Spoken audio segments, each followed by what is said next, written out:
नमस्कार विद्यार्थी मित्रांनो, माझं नाव ऐश्वर्या पाटील आणि तुम्हा सर्वांचं स्वागत आहे आजच्या आपल्या सेशनमध्ये, ज्यामध्ये आपण डिस्कस करणार आहे प्रयास एज्युकेशन थ्रू चालवली जाणारी अँथ्रोपोलॉजी क्रॅश कोर्स आणि टेस्ट सिरीजचं शेड्यूल, जे की मी तुम्हाला एकदम व्यवस्थितपणे समजावून सांगणार आहे आणि त्याच्यावरती आपण एक डिटेल डिस्कशन करणार आहे.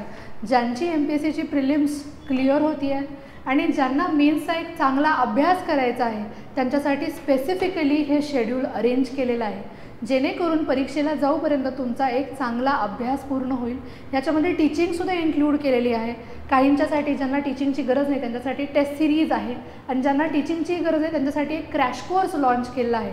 कारण पूर्ण स्टार्ट टू एंड शिकवत असताना त्याचा एक अख्खा ओव्हरव्ह्यू, त्याचा क्रक्स, त्याचं अंडरस्टँडिंग, त्याची बेसिक कन्सेप्च्युअल क्लॅरिटी आणि ओव्हर द पिरियड जे एक नॉलेज बिल्ड होतं ते फास्ट ट्रॅक करून ह्या काळामध्ये बिल्ड करणं खूप इम्पॉर्टंट आहे जर तुम्हाला चांगल्या पद्धतीनं मेन्स लिहायची आहे.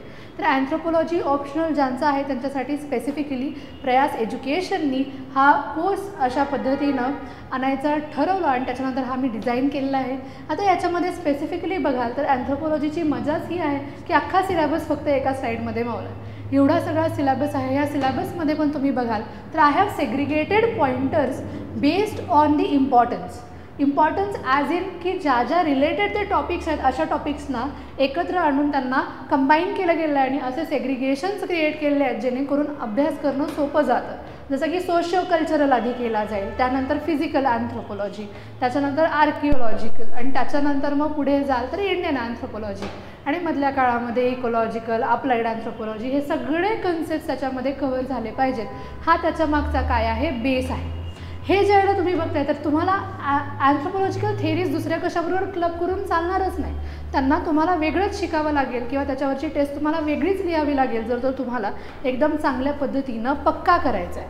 तर अशा पद्धतीनं करत असताना लेट मी जस्ट इंट्रोड्यूस माय सेल्फ. माझं नाव ऐश्वर्या पाटील आहे.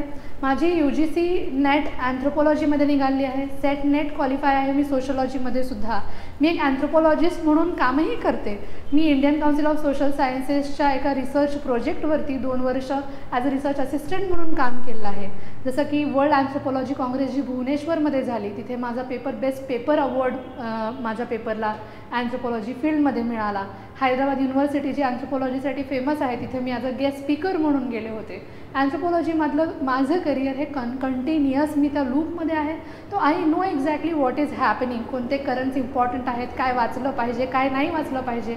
ओव्हर द पिरियड सगळे जे तुम्ही सोर्सेस म्हणता ते सगळे सोर्सेस मी स्वतः वाचलेले आहेत, त्यांना अनलाईज केलेलं आहे. आय हॅव दोज इंटरलिंकेजेस जे मी तुम्हाला देऊ शकते. This is not to boast about myself, but तुम्हाला एक आयडिया यावी की तुम्हाला जर एखादी व्यक्ती मेंटॉर करणार आहे तर ती व्यक्ती कशा पद्धतीनं तुम्हाला चांगल्या पद्धतीनं मेंटॉर करू शकेल, त्या व्यक्तीचा काय एक्सपिरियन्स आहे. Over the period test series चालवत असतानासुद्धा बऱ्याच विद्यार्थ्यांचे काही अनुभव असतात.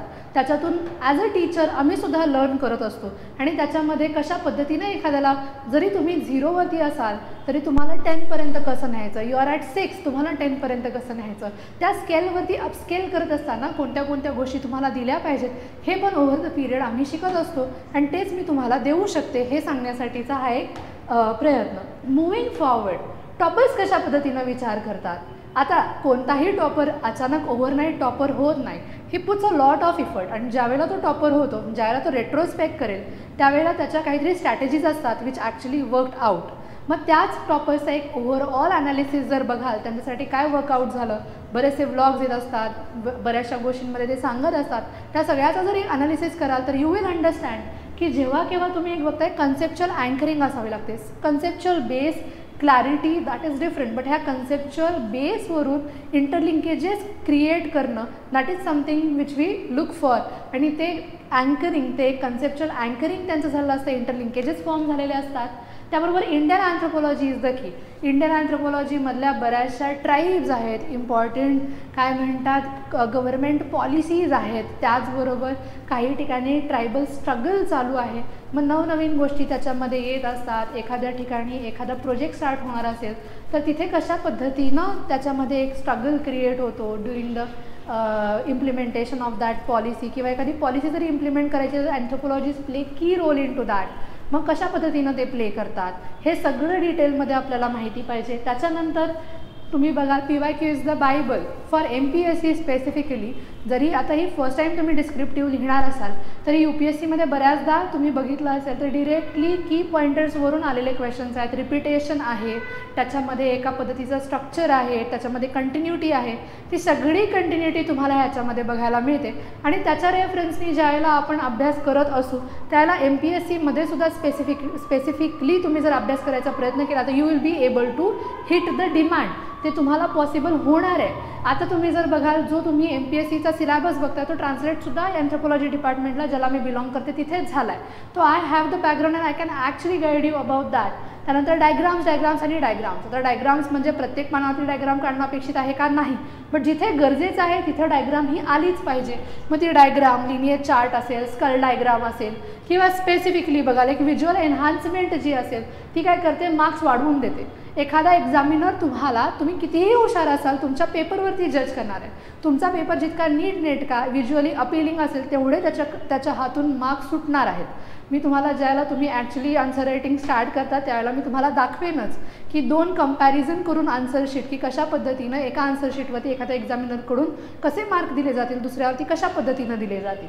आता जनरली बघाल तर थिंकर्स म्हणजे अँथ्रोपॉलॉजिकल जे कोणी थेरीज दिल्या ते सगळे जे आपले जे थिंकर्स आहेत त्याबरोबर ट्राईब्स आहेत, केस स्टडीज आहेत, त्याचं एक कॉम्बिनेशन तुमच्या ह्याच्यामध्ये आन्सरमध्ये दिसलं पाहिजे. बऱ्याचदा जर तुम्ही बघाल ना काही वेळेला काय होतं स्टुडंट्सकडे खूप सगळ्या केस स्टडीज आहेत. मग मी लिहितो ना 4 केस स्टडीज लिहितो. मग 4 केस स्टडीज एकाच आन्सरमध्ये भडीमार केला, मेन कन्सेप्टच एक्सप्लेन करायचा राहून गेला. उपयोग आहे का? नाही. आय हॅड वन स्टुडंट की ज्याला खूप सगळं यायचं, भरपूर हुशार होता, बट एक्झॅक्टली डिमांड कशी हिट करायची हे माहिती नव्हती. त्या पूर्ण टेस्ट सिरीजमध्ये आम्ही फक्त एवढंच करायचो की तू जे लिहिलं आहे ते त्या डिमांडला मॅच होतं आहे का, आणि ओव्हर द पिरियड ती इम्प्रूव्हमेंट येऊन त्याच्यामध्ये तो मेन क्रक्स आणि त्याच्याबरोबर ती केस स्टडी ह्याचं जे कॉम्बिनेशन आहे ते खूप चांगल्या पद्धतीनं बसायला लागलं. बऱ्याचदा आपल्याला माहिती खूप असतं त्या घाईमध्ये आपण खूप काही लिहून देतो किंवा आपल्याला काहीच माहिती नसतं आणि आपल्याला माहिती नसतं की हा क्वेश्चन कसा अटेम्प्ट करू. दोन्ही सिच्युएशनमध्ये तुम्हाला कशा पद्धतीनं काम करायचं आहे हे आपण याच्यामध्ये बघतो. त्याबरोबर कॉम्पॅक्ट नोट्स आणि रिपीटेड रिव्हिजन्स इज समथिंग. एक ढीगभर एवढे रिसोर्सेस सगळे ॲट ए टाईम वाचणं पॉसिबल नाही आहे. त्यामुळे कॉम्पॅक्ट नोट्स असल्या पाहिजेत, त्या कंटिन्युअसली रिवाईज केल्या गेल्या पाहिजेत. आता नाव दिस तर टायमिंग इज नॉट एकदम कमी टाईम भेटणार आहे, बट ह्याच्यामध्ये पण काही नोट्स डिजिटल नोट्स कशा पद्धतीनं बनवता येतील आणि मी माझ्याकडून माझ्या नोट्स तुम्हाला देईन. आणि ओव्हर द पिरियड की कशा पद्धतीनं तुम्हाला आता नोट्स देणार म्हणजे डिरेक्टली फिजिकल कॉपी घ्या अशी आणि वाचा असं नव्हे, बट कशा पद्धतीनं त्या प्रिपेअर केल्या गेल्या पाहिजेत, काही की नोट्समध्ये त्याच्यावरून कशी डेव्हलपमेंट केली पाहिजे हे अख्ख्या प्रोसेसमधून मी नेणार. कारण आयटम मिळालेल्याचं काहीच जे उपयोग कधी होत नाही. तुमच्याकडे ढीगभर पुस्तकं असतील तुमच्या शेल्फवरती जी तुम्ही हातही लावली नसतील, एकदा वाचली असतील, सोडून दिली असतील, नोट्स काढल्या असतील, त्यांना परत हात लावला नसेल, त्या नोट्स बऱ्या वाटत नाहीत म्हणून परत नोट्स काढल्या असतील. तर अशा नोट्सच्या रिव्हिजन, आता एक नोट काढली बाबा आता काय काम नाही, परत एकदा मी घेतो पुस्तक, परत नोट्स काढतो. या प्रोसेसमधनं जाण्याऐवजी एकच नोट काढायची आणि त्याला कसं इन्हान्स करत जायचं हे आपण बघणार. त्याचबरोबर टेस्ट सिरीज आणि मेंटरशिप फोकस ह्या टॉपर्सचा असतो. एका पद्धतीनं टेस्ट सिरीज प्रत्येकाने सब्जेक्ट स्पेसिफिक लावलेली असते आणि त्यामुळे त्यांना एवढे चांगले मार्क्स येत असतात. तर तेच आपण स्पेसिफिकली याच्यामध्ये कव्हर करायचा प्रयत्न करणार आहे.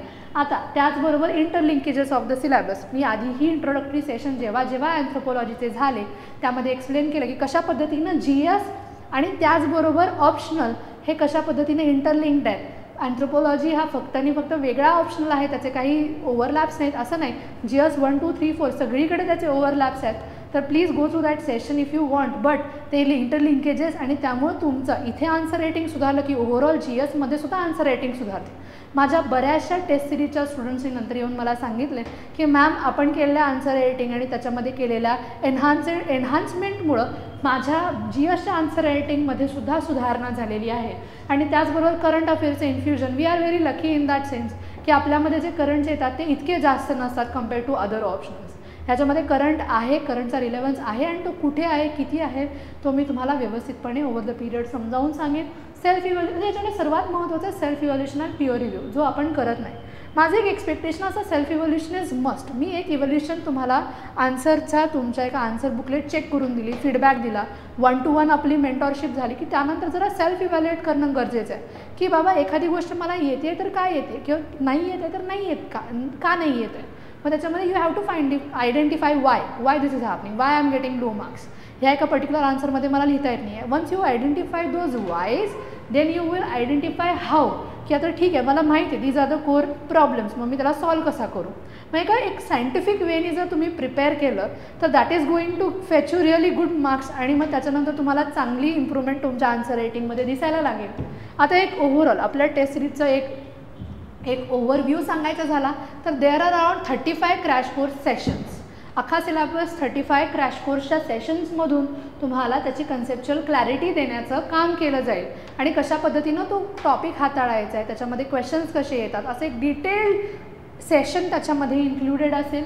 त्याच्यामध्ये कन्सेप्च्युअलीच नाही तर ॲनालिटिकली पण बघून तुम्हाला ओव्हर द पिरियड हे लिंकेजेस करायला मी शिकवून देईन. त्याचबरोबर एक स्ट्रक्चर्ड टेस्ट सिरीज आहेत with flash answer writing. Structured test series as in 6 sectional test आहेत आणि 2 फुल लेंथ. 2 फुल लेंथ म्हणजे फक्त 2 पेपर का नाही, तर त्या दिवशी जशा पद्धतीनं आयोग परीक्षा घेतं त्याप्रमाणे पेपर 1 पेपर 2 अशा पद्धतीनं दोन्ही सब्जेक्ट्स एका दिवशी आपण लिहून बघणार. जस्ट लाईक डी डे तो एक्सपिरियन्स आपल्याला घ्यायचा. अशा टोटल 10 टेस्ट असतील आणि त्याचबरोबर जे लोक क्रॅश कोर्स जॉईन करणार आहेत त्यांच्यासाठी फ्लॅश आन्सर रायटिंग असेल. आता फ्लॅश आन्सर रायटिंग म्हणजे काय की लेट्स से मी तुम्हाला तुमच्याबरोबर माझे 2 सेशन झालेत, मी 2 सेशन्स तुम्हाला सांगितले, तुम्ही त्याच्यावरती अभ्यास केला, तर then there will be a 3rd day और 4th डे ज्यावेळेला आपण काय करणार की त्याच्यामध्ये फ्लॅश आन्सर रायटिंग ठेवू कुठल्याही एका व्हर्च्युअल मीडियममधून. लेट्स से आपण झूम वापरलं, कुठलंही मीडियम वापरलं तर त्याच्या थ्रू आपण आपले कॅमेराज ऑन करून मी जे तुम्हाला त्यावेळेला एकदम फ्लॅश क्वेश्चन्स देईन ते फ्लॅश क्वेश्चन्स तुम्ही तिथल्या तिथे लिहून बघायचे. आता हे इव्हॅल्युएट नाही होणार, त्याचं सेल्फ इव्हॅल्युएशन होईल. बट कसं होईल की ते तुम्ही आन्सर लिहिल्यानंतर त्याच वेळेला त्या दिलेल्या क्वेश्चन्सवरती मी डिस्कस करेन की what was expected in that particular format, की काय फॉर्मॅटमध्ये एक्सपेक्टेड होतं, काय लिहिणं अपेक्षित होतं. मग त्याच्यानंतर एका डिस्कशनमध्ये तुम्ही मला विचारलं की बाबा हे मी एक्स्ट्रा लिहिले हे बरोबर आहे का, तर तिथेच आपण डिस्कस करणार का, तर मग ते प्रत्येकालाच कामाला येईल, प्रत्येकालाच समजेल की काय लिहिणं अपेक्षित होतं, कुणी काय एक्स्ट्रा लिहिलं आहे. आणि हा एक्सरसाइज टेस्टच्या आधी केल्यामुळं तो एक कॉन्फिडन्स बिल्ड होईल आणि with this will find the answer writing mastery.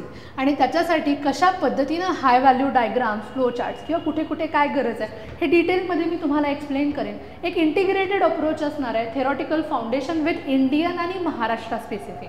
MPSC Maharashtra specific आहे तर महाराष्ट्रातल्या सुद्धा की अँथ्रोपॉलॉजिस्टचा आपल्याला विचार करावा लागेल. सर्वात पहिलं तुमच्या डोक्यातही नाव आलं असेल इरावती कर्वे, राईट.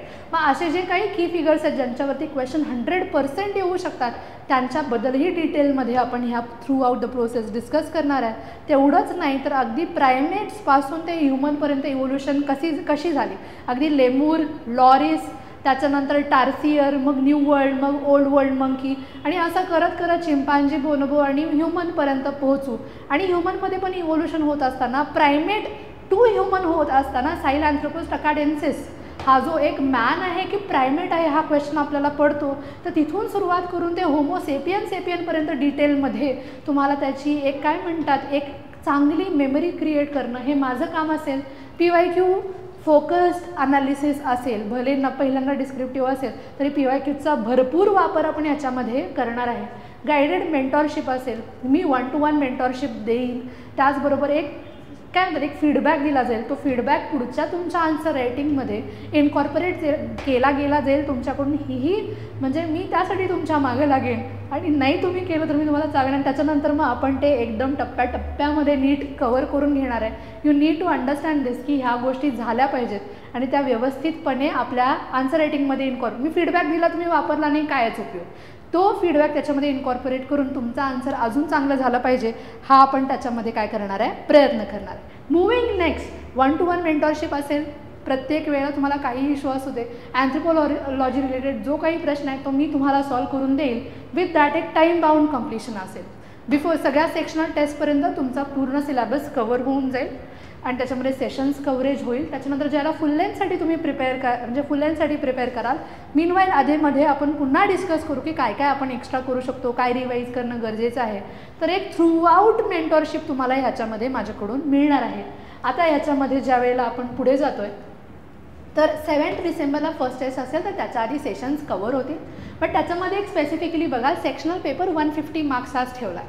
डिरेक्टली 250 जर तुम्हाला लिहायला सांगितला पहिलाच तर that is going to be difficult for you, कारण मग ते तुम्हाला अवघड जाईल. पहिल्याच वेळेला फुल लेंथ लिहितोय ते पण अभ्यास म्हणजे अजून तेवढा रेडी नाही आणि ह्या फोबियामुळे पेपर लिहिले जात नाही. मग 150 सेक्शनल पेपर हाफ पेपर असेल. काही ठिकाणी कंपल्सरी क्वेश्चन जसं की 5 शॉर्ट नोट ज्या कंपल्सरी असतात त्या लिहाव्याच लागतील. त्यानंतर 3 ग्रुप्स किंवा 2 कंपल्सरी ग्रुप्स, मग 15 मार्कर्सचे 2 आणि 20 मार्कर्सचा 1 अशा पद्धतीनं आपण त्याच्यामध्ये तो एक सेक्शनल टेस्ट ठेवणार आहे. जसं की बघा 5 शॉर्ट नोट्स, नाव दीज आर कंपल्सरी. त्याच्यानंतर 15 मार्कर आणि एक 20 मार्करचा एक ग्रुप, असे टोटल 2 ग्रुप. तर हा झाला कंपल्सरी पेपर. मग काही ठिकाणी सिलेबस खूप डिफिकल्ट असतो, मग त्या डिफिकल्ट सिलेबसच्या वेळेला what I do, half paper जसा असतो त्याप्रमाणे एक्स्ट्रा एक ग्रुप देईल जो की ऑप्शनल असेल. मग ह्या 3 पैकी 2 सिलेक्ट करून लिहायचे असतील. अशा पद्धतीनं आपण जसं परीक्षा जवळ येईल करणार आहे. आता याच्यानंतर नेक्स्ट टेस्ट ज्यावेळेला बघाल, आता ह्या फर्स्ट पोर्शनमध्ये जेव्हा बघताय तर ह्याच्यामध्ये 1.1 to 5 हे सगळे सोशिओ कल्चरलचे टॉपिक्स मी याच्यामध्ये घेतलेले आहेत. ह्याच्यामध्ये जे बायोलॉजी रिलेटेड टॉपिक्स होते ह्यांना ह्याच्यातून वगळण्यात आलेले आहे किंवा आर्किओलॉजी रिलेटेड त्यांना ह्याच्यातून वगळलेलं. फक्त सोशिओ कल्चरलचा बेस पहिल्यांदा कंप्लीट करायचा आहे. आणि हा कंप्लीट केल्यानंतर 7 डिसेंबरला ह्याच्या आधी ती फ्लॅश आन्सर रायटिंग पण झालेली असेल. मग you will give your first test. जे क्रॅश कोर्स करतात आणि ज्यांची टेस्ट सिरीज आहे त्यांनी हा अख्खा पोर्शन कवर, दोन्ही जे घेतात त्यांच्यासाठी सेम, बट जे लोक फक्त टेस्ट सिरीज करतात त्यांना 7 डिसेंबरपर्यंत हा पोर्शन कवर करून सोपा आहे स्टार्टिंगचा, म्हणून सोपा टॉपिक स्टार्टिंगला ठेवला आहे. त्याच्यानंतर जर बघाल anthropological theories the 6th topic, अख्खी एक टेस्ट फक्त आणि फक्त अँथ्रोपोलॉजिकल थिअरीजवरती आहे, which will happen on 21 December. Moving next जर बघाल 4 जानेवारीला जी टेस्ट आहे सेक्शनल आहे अगेन. त्याच्यामध्ये ह्युमन इव्होल्युशन, त्याचबरोबर कॅरेक्टरिस्टिक्स ऑफ प्रायमेट, मग त्याबरोबर फायलोजेनिक स्टेटस जे आहे त्याच्यामध्ये सगळे मॅन जे येतात, मग बायोलॉजिकल बेसिस. हे इथंपर्यंत जे म्हणजे इथंपर्यंत हे 2 डिफिकल्ट टॉपिक घेतलं. तर त्याबरोबर methods of ecological anthropology simple topic, epidemiological, human growth and development, applications of anthropology, ह्या सगळ्या सिम्पलर टॉपिक्सना त्याच्याबरोबर फ्यूज केलं आहे जेणेकरून अभ्यास जड नाही गेला पाहिजे. आणि मग हा अभ्यास केल्यानंतर you will give sectional test on the 4 January. त्याच्यानंतर बघाल तर ह्युमन जेनेटिक्स, मेंडेल, मग त्याच्यानंतर जेनेटिक पॉलिमॉर्फिझम, मग क्रोमोझोमल अबरेशन्स, रेसिझम. आता ह्या 9.4 पर्यंत डिफिकल्ट असले तरी नंतरचे टॉपिक सोपे, जसं की रेसिझम, त्याच्यानंतर age, sex, population variation, relevance of मेनाक, मोनोपॉज, ह्या सगळ्या गोष्टी हे सिम्पलर टॉपिक्स त्याच्याबरोबर फ्यूज केले गेले आहेत. तर this test will happen on 18 जानेवारी. नेक्स्ट वेन्यू जसं की biological, socio ecological, simpler topics त्याच्यामध्ये ॲड केले. 2 फेब्रुवारीसाठी जर बघाल पेपर 2चा 1.1 to 5.3 जो की बेस बनतो ओव्हरऑल आपल्या इंडियन सोसायटीचा. आणि ओव्हरऑल त्याच्यामध्ये अँथ्रोपोलॉजी कशी आहे, इंडियन अँथ्रोपोलॉजिस्ट या सगळ्यांच्याबद्दल, इंडियन विलेजेसमध्ये आपण वेगवेगळे इंडियन अँथ्रोपोलॉजीसबद्दल बघतो, इंडियन विलेज स्टडी कशा पद्धतीनं झालं बघतो, तो इथंपर्यंत तुम्हाला कव्हर करायचं आहे. And you will give test on 2 February.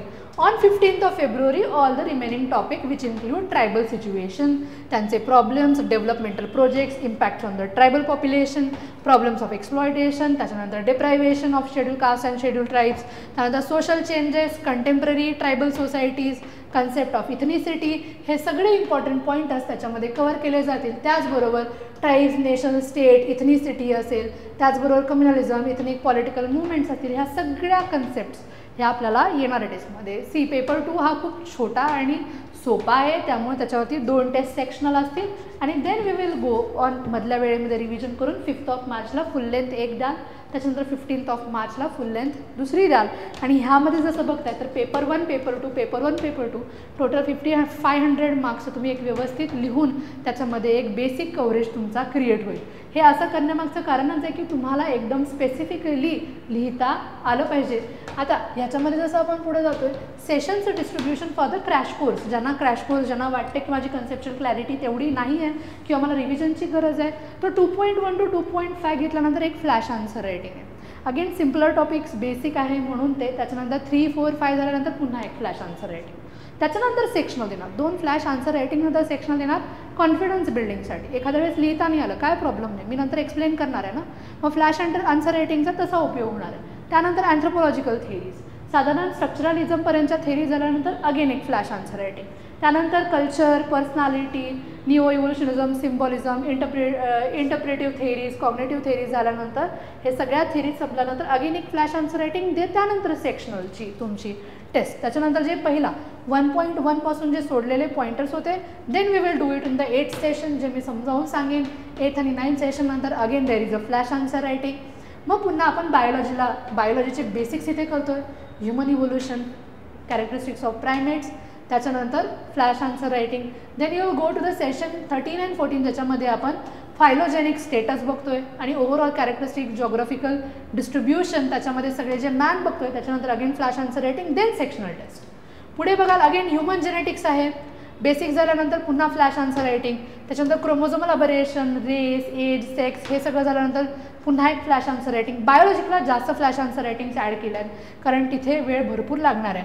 मग अगेन इकॉलॉजिकल अँथ्रोपॉलॉजी, मेनाक, मोनोपॉज, आणि त्यानंतर demographic theories, concepts of human growth development, ह्यानंतर अजून एक flash answer writing, then the sectional. Paper 2मध्ये आल्यानंतर 1.1 to 3.3 पर्यंत आल्यानंतर पुन्हा एक flash answer writing.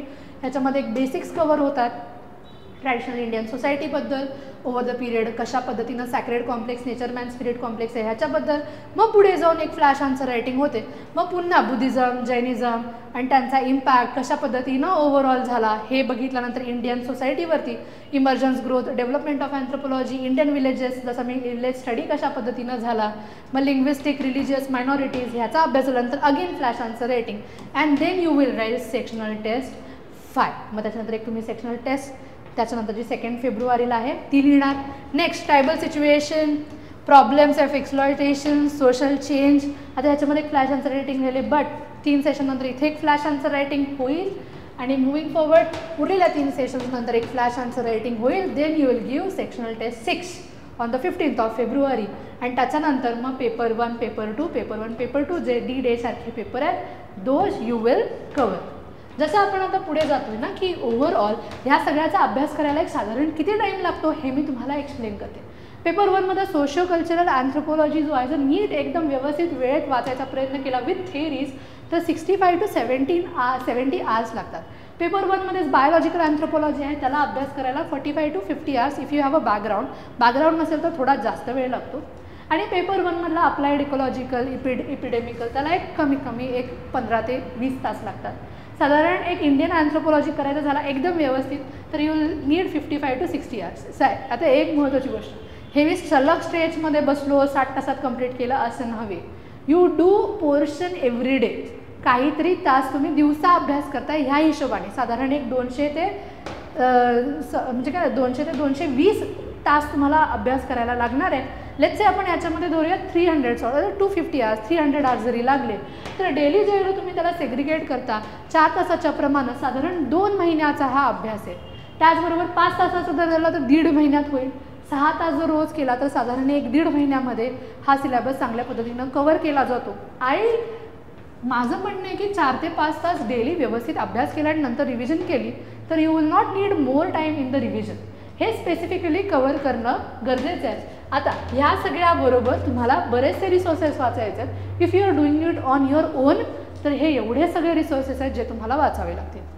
But as you have got me as your mentor तर मी तुम्हाला एक्झॅक्टली सांगेल व्हॉट टू रीड आणि व्हॉट टू स्किप. बऱ्याचशा गोष्टी ज्या स्किप करायच्या आहेत प्रत्येक पुस्तकातून काहीच गोष्टी आहेत ज्या आपण घेऊ शकतो.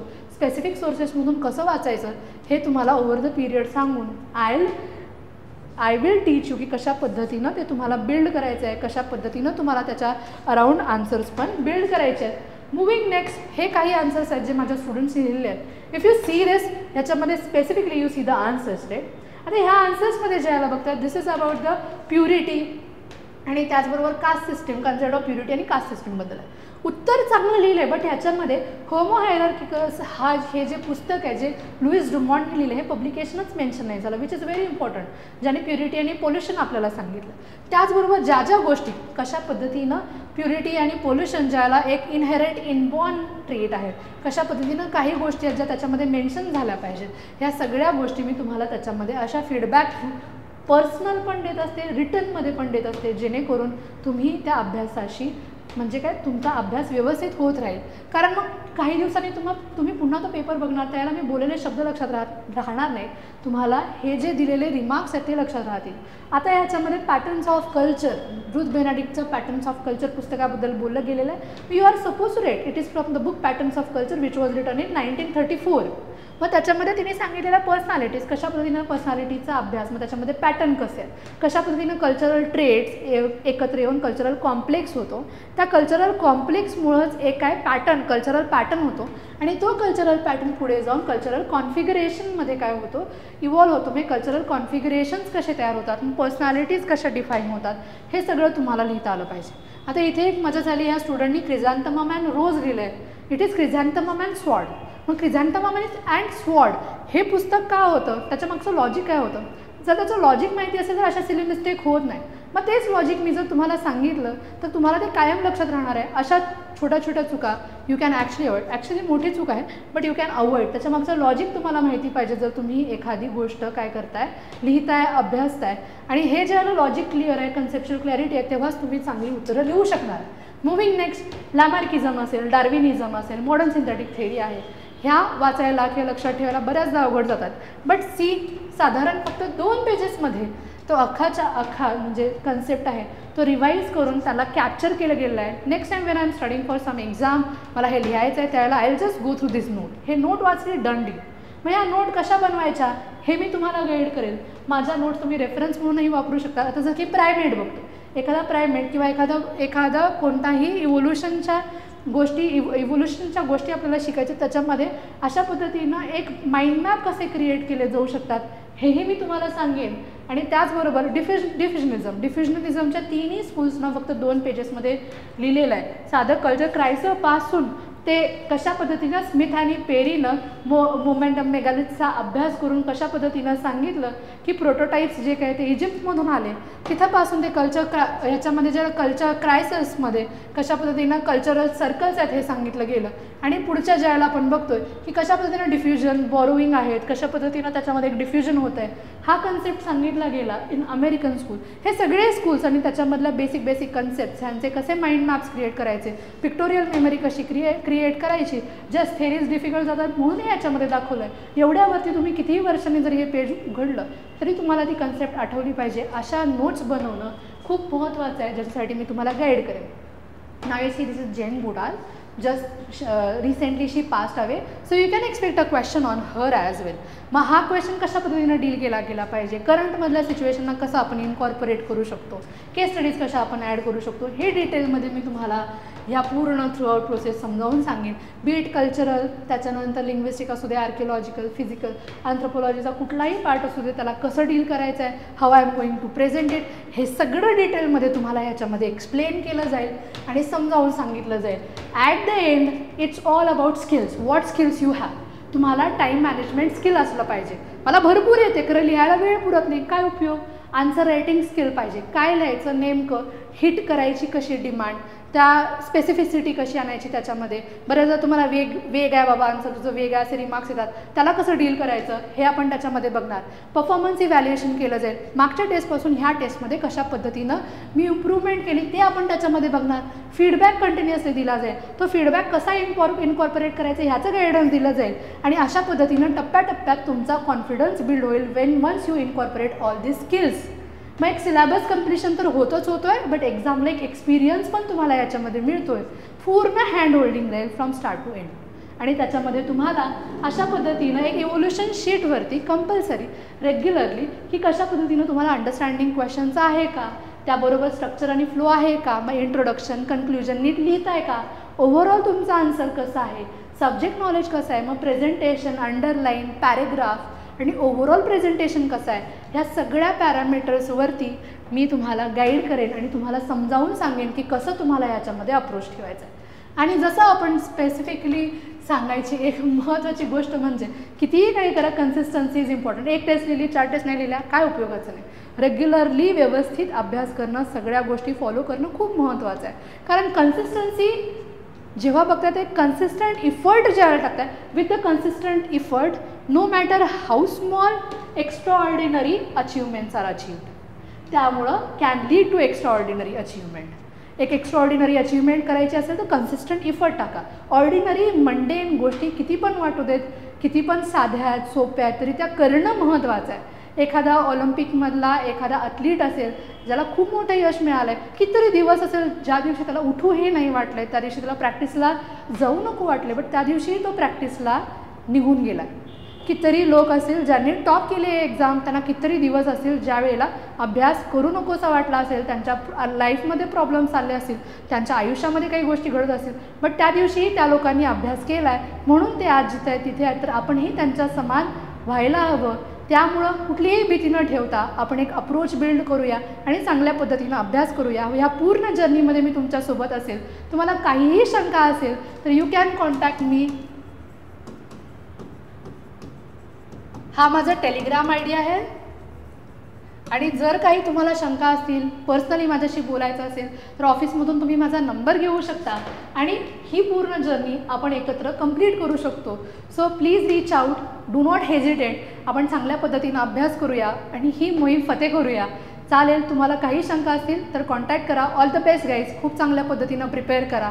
लवकरच भेटूया. थँक्यू.